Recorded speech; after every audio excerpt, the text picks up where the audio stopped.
أعوذ بالله من الشيطان الرجيم بسم الله الرحمن الرحيم وإذ قلتم يا موسى لن نصبر على طعام واحد فادع لنا ربك يخرج لنا مما تنبت الأرض من بقلها وقثائها وفومها وعدسها وبصلها قال أتستبدلون الذي هو أدنى بالذي هو خير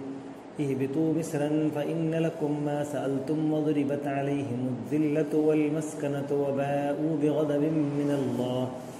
ذلك بأنهم كانوا يكفرون بآيات الله ويقتلون النبيين بغير الحق ذلك بما عصوا وكانوا يعتدون صدق اللہ العظیم۔ اور یاد کرو جب تم نے کہا تھا کہ اے موسیٰ ہم ایک ہی طرح کے کھانے پر صبر نہیں کر سکتے، اپنے رب سے دعا کرو کہ ہمارے لیے زمین کی پیداوار میں سبزی، ککڑی اور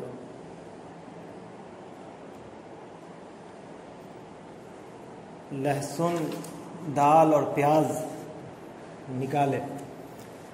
تو اللہ تعالیٰ نے جواب میں کہا، تو موسیٰ نے جواب میں کہا کہ کیا ایک بہتر چیز کے بجائے تم ادنا درجے کی چیزیں لینا چاہتے ہو؟ اچھا کسی شہری آبادی میں جا رہو، جو کچھ تم مانگتے ہو وہاں مل جائے گا۔ آخر کار نوبت یہاں تک پہنچی کہ ذلت و خواری اور پستی و بدحالی ان پر مسلط ہو گئی اور وہ اللہ کے غضب میں گھر گئے۔ یہ نتیجہ تھا اس کا کہ وہ اللہ کی آیات سے کفر کرنے لگے اور پیغمبروں کو ناحق قتل کرنے لگے۔ یہ نتیجہ تھا ان کی نافرمانیوں کا اور اس بات کا کہ وہ حدود شرع سے نکل جاتے تھے۔ اس آیت میں بھی بنی اسرائیل کے اسی تاریخ کا تذکرہ ہے اور ایک سرگزشت بیان کی گئی کہ ان کے حالات میں اس چیز کا بھی بڑا دخل تھا۔ اور سب سے پہلے تو یہ کہ وہ بنی اسرائیل ابھی مصر سے نکل کر آئے تھے، آزاد ہو کر فرعونیوں کے مظالم سے، اور ابھی ان کو کسی بھی متمدن مقامات پر رہنے کا موقع نہیں ملا تھا۔ ابھی یہ اسی طرح کے حالت میں ایک صحرائے سینا میں رہ رہے تھے۔ تو یہ کوئی ایسی جگہ پہ بھی نہیں پہنچے تھے جہاں پر کچھ انتظامات ہو سکے کسی بھی چیز کا۔ تو اللہ تبارک و تعالیٰ نے ان کے لیے 3 چیزوں کا جو بنیادی ضرورت کی چیز ہوتی ہے، کھانا، پینا اور رہنا، اس کا حل نکال دیا، اور بہت ہی آسان سا حل کہ ان کے جہاں بھی جائیں بدلی ان کے ساتھ ہو، سایہ فگن رہیں اور ان کو کسی طرح کی پریشانی نہ ہو۔ دوسرا یہ تھا کہ کھانے کی ضرورت ہے تو من و سلوہ کا انتظام کر دیا گیا، اور پینے کی ضرورت ہے تو پانی کا انتظام کر دیا گیا۔ تو یہ 3 چیزیں تھیں، اور یہ عارضی قیام تھا یہاں پر۔ اور ظاہر ہے کہ یعنی بنی اسرائیل کو ایک نمونے کے طور پہ ان لوگوں کو ایک نمونے کے طور پہ پیش کرنا تھا، اور ایک دائرہ مقرر کیا گیا تھا، ایک جگہ کی نشاندہی کی گئی کہ وہاں جا کر تم شریعت جو تم پر نازل کی گئی ہے اس کو نافذ کرو اور لوگوں کے سامنے اس کو رکھو، تاکہ لوگ اس چیز کو دیکھ کر کے دنیا کے سامنے ایک نمونہ بن کر آئے اور اس سے لوگ اس کی طرف مائل ہو۔ یہ ایک تبلیغ کا، اللہ کے دین کی دعوت کا بہت ہی خوبصورت ذریعہ ہوتا ہے کہ اگر ہم کسی چیز کا نمونہ پیش کریں گے، مثلا اسلامی نظام کے قیام کا کوئی نمونہ ہونا چاہیے۔ آج بھی دنیا میں سوال ہے کہ آپ جس اسلامی نظام کی بات کر رہے ہیں اس کا کوئی نمونہ بتائیے۔ ہمارے پاس کوئی نمونہ نہیں ہے۔ جب مدینہ منورہ میں ایک اسلامی اسٹیٹ قائم کیا گیا اور ایک نمونہ موجود تھا تو لوگوں نے اس کے طرز پر اپنے آپ کو ڈھالنے کی پوری کوشش کی، اور تمام کے تمام متمدن قوتوں نے بھی اپنے آپ کو اس کے حوالے کر دیا۔ تو اس کا مطلب یہ ہے کہ ایک نمونہ ہونا چاہیے۔ اس نمونے کے لیے اس قوم کی ایک تشکیل کی جا رہی تھی، تاکہ لیکن اللہ تبارک و تعالیٰ نے ان پر جتنے بھی انعامات کیے وہ سب کے اس کی نافرمانی کی۔ ابھی یہاں پہ ان کے لیے ایسی قوم کے لیے جو تشکیلی دور میں ہے، یا ابھی جس کا پھر سے تشکیل نو کہہ سکتے ہیں، جس قوم کا بھی مثال کے طور پہ مسلمانوں کا ایک تشکیل نو ہو سکتی ہے، ایک دور ایسا بھی مانا جا سکتا ہے کہ تشکیل نو کی ضرورت ہے۔ تو کسی بھی قوم کی تشکیل نو میں یا بنیادی تشکیل میں، تشکیلی دور میں اس بات کی ضرورت ہوتی ہے کہ اس کو اللہ تبارک و تعالیٰ کا مشن بتایا جاتا ہے، اللہ کی اسکیم بتائی جاتی ہے۔ یہاں پر بنی اسرائیل کو یہ بتایا گیا کہ تم ایک جلیل القدر نبی کی قیادت تمہیں حاصل ہے، ایک عظیم قیادت ہے، اس کے بعد تم ایک سنگین قسم کے مظالم اور خوفناک ظلم و ستم سے گزر کر کے ظالمانہ غلامانہ زندگی گزار کر کے تم گزار رہے تھے، اور اس نبی کی قیادت نے تمہیں اس سے آزادی دلائی، نبی کی قیادت حاصل ہے، نبی کو ایک باضابطہ شریعت دی گئی جو تمہیں حاصل ہوئی۔ اب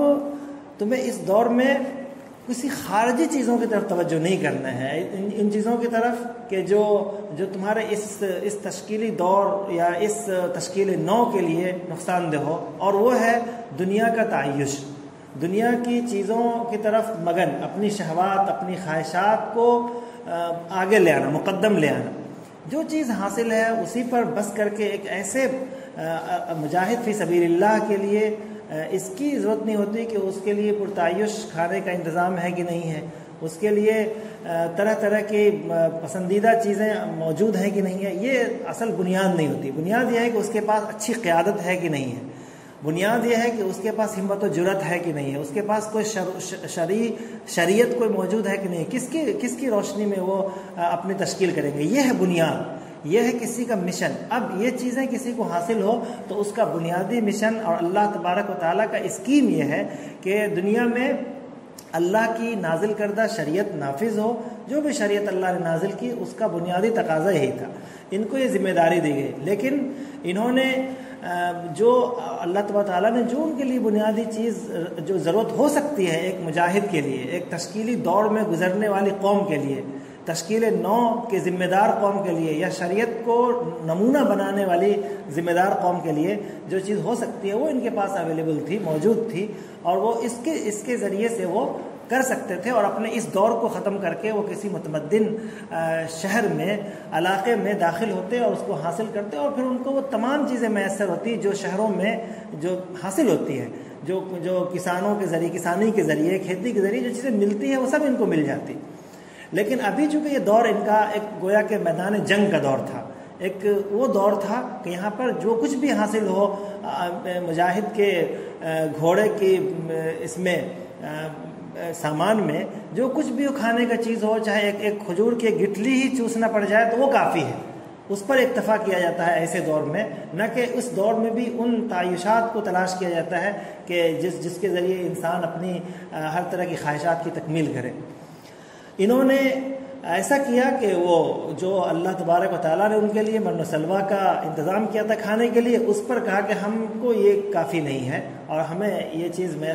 ہم کو اس پر اکتفا کرنا ممکن نہیں ہے، ہمیں برداشت نہیں ہو رہا ہے، بلکہ ہمارے لیے تو وہ سب چیزیں جو ہم لوگ مصر میں کھایا کرتے تھے وہ چیزیں ہمیں چاہیے، اگر وہ چیز نہیں لاؤ گے تو ہم تمہارے ساتھ نہیں رہیں۔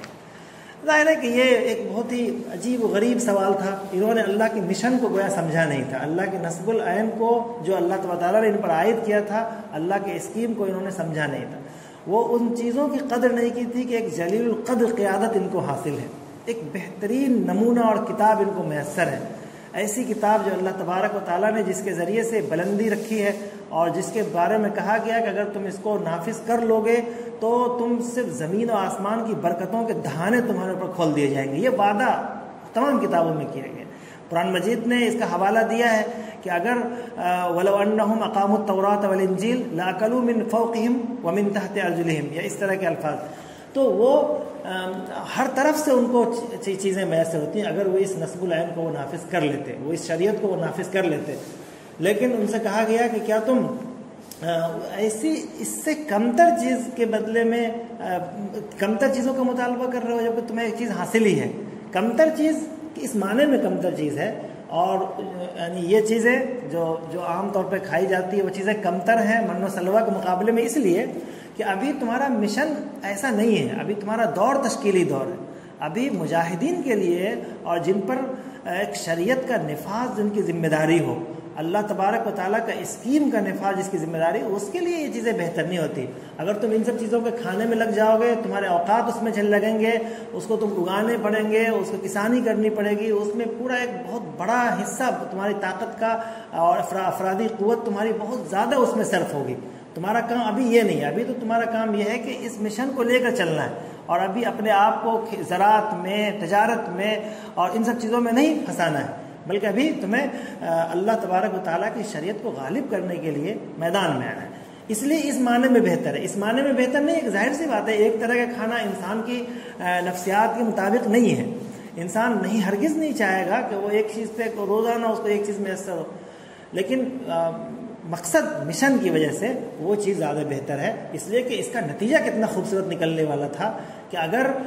اس کو فتح حاصل ہو گئی اور یہ شریعت نافذ ہو گئی تو صرف ککڑی اور یعنی ادرک لہسن کی بات نہیں تھی، بلکہ اس کو دنیا کی تمام چیزیں انہیں میسر ہوتی، دنیا کی تمام نعمتیں، اور پھر آخرت کی اصل نعمت ان کو حاصل ہوتی. اس لیے یہ بہتر ہے نہ کہ وہ بہتر. اب ان سے کہا گیا کہ ٹھیک ہے اگر تمہیں اس پر ہی ضد ہے تو ایک طرح کی تنبیہ جملہ ہے. حالانکہ بعد میں بنی اسرائیل کو بھی یہ بات سمجھ میں آئی کہ ہم نے غلط مطالبہ کیا ہے، تو ان کو تنبیہ کی گئی کہ ٹھیک ہے اگر تمہیں یہ چیز نہیں چاہیے، اگر تمہیں آزادانہ زندگی اور شریعت کی روشنی میں ایک خوبصورت زندگی تمہیں نہیں چاہیے، پھر چلے جاؤ وہیں غلامانہ زندگی گزارنے کے لیے، واپس ہو جاؤ اور مصر چلے جاؤ، وہیں پر تم جس غلامی کی زندگی گزار رہے تھے وہیں تم گزار. اس میں اشارہ اس بات کی طرف ہے کہ جو قوم اصل اپنے مشن کو چھوڑ کر کے اللہ تبارک و تعالیٰ کے جو عائد کردہ نصب العین کو چھوڑ کر کے وہ دوسری چیزوں میں اپنے اوقات، اپنی مصروفیتیں، اپنی قوتیں لگانا چاہتی ہے، تو اس کو پھر اس کے اوپر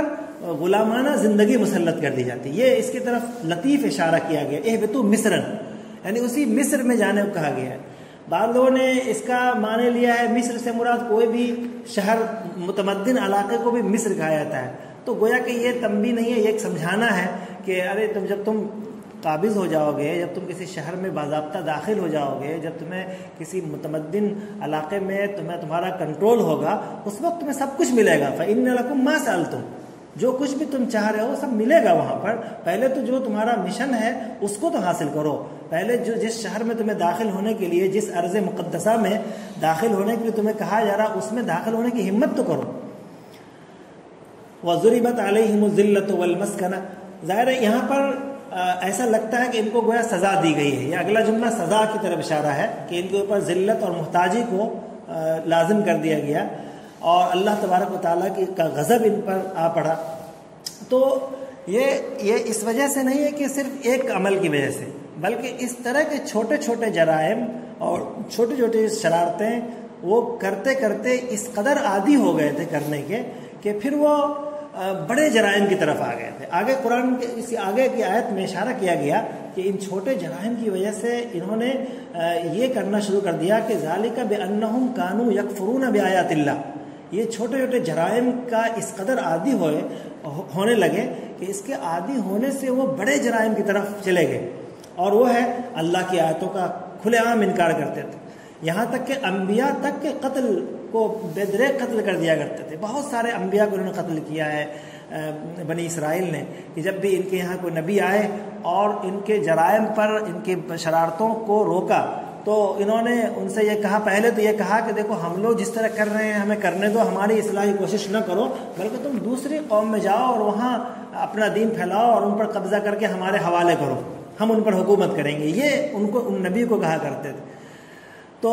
اب جو نبی نہیں مانتے، مثال کے طور پر حضرت عیسیٰ علیہ السلام کے بارے میں یہ ہے کہ ان سے یہ لوگ مطالبہ کرتے تھے، اسی طرح کا مطالبہ کرتے تھے. حضرت عیسیٰ کہتے تھے کہ دیکھو میں بنی اسرائیل کے لوگوں کی اصلاح کے لیے آیا ہوں، مجھے بھیجا گیا. اسی طرح ان کو قتل کرنے کا دعویٰ کیا، بقول ان کے قتل کر دیا. اسی طرح یسعیاہ نبی کو اور بھی بہت سارے انبیاء کو انہوں نے قتل کیا. اور دوسری وجہ یہ تھی کہ وہ نافرمانی اور حد سے تجاوز، یہ بھی ان کی مسکنت، ذلت اور مسکنت کی وجہ تھی. یہ اس میں اشارہ ہے ان لوگوں کو، ان تمام قوموں کو جو اللہ تبارک و تعالیٰ کے دین کے حاملین ہیں، کہ اگر جب بھی وہ اللہ تبارک و تعالیٰ کے اس مشن کو، اللہ تبارک و تعالیٰ کے عائد کردہ ذمہ داری کو وہ ادا نہ کر کے دوسرے مسائل میں وہ الجھ جاتا ہے، دوسرے معاملات میں الجھ جاتا ہے، اور وہ ان چیزوں کو چھوڑ کر کے خاص طور پہ جس قوم کو تشکیل کی ضرورت ہوتی ہے، جس قوم کو تشکیل نو کی ضرورت ہوتی ہے، اگر وہ قوم دیگر مسائل میں لگ جاتی ہے تو پھر اللہ تبارک و تعالیٰ ان پر، اس قوم پر دو طرح سے عذاب نازل کرتا ہے. ایک تو یہ کہ اگر اس قوم کو مکمل طور پہ ہلاک کرنا ہوتا ہے تو ایک عذاب، عمومی عذاب آتا ہے اور سب کو تباہ کر دیا جاتا ہے. تو یہ عذاب، اس طرح کا عذاب پچھلی قوموں کے ساتھ ہوا ہے. اللہ کے آخری رسول صلی اللہ علیہ وسلم کی بعثت کے بعد اس طرح کے عذاب کو ختم کر دیا گیا اور تقریباً یہ عذاب نہیں ہے. اب دوسرا عذاب ایسے لوگوں پہ کیا آتا ہے کہ جو اللہ کے مشن کو، اللہ تعالیٰ کے آیت کردہ نصب کو چھوڑ دیتی ہے، تو ان پر عذاب آتا ہے دو طرح کا، مسکنت اور ذلت. یعنی اس کے اوپر ایسے لوگوں کو مسلط کر دیا جاتا ہے جو انہیں ہر طرح سے ذلیل کرتے ہیں، ہمیشہ ذلیل کرنے کی پلاننگ کرتے ہیں. ہر لمحہ اس قوم کا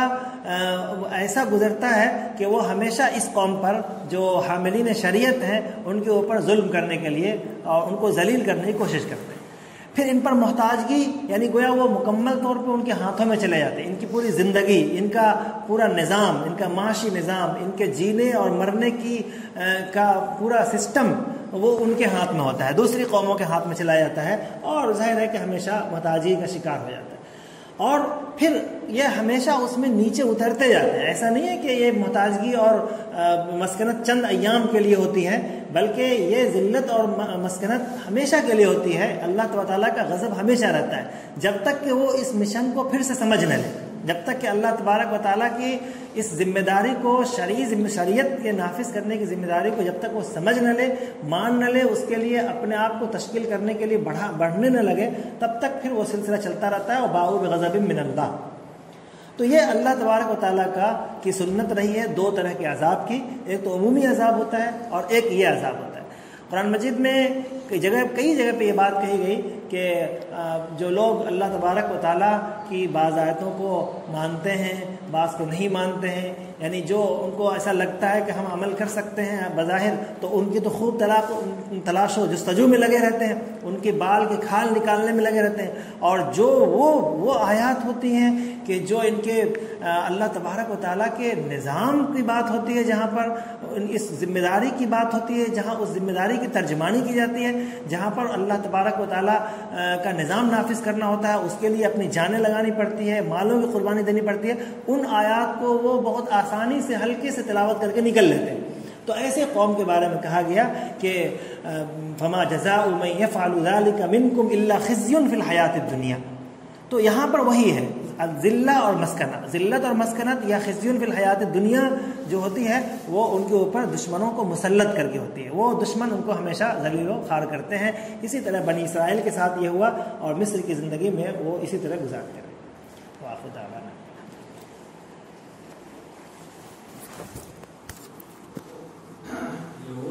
ذلت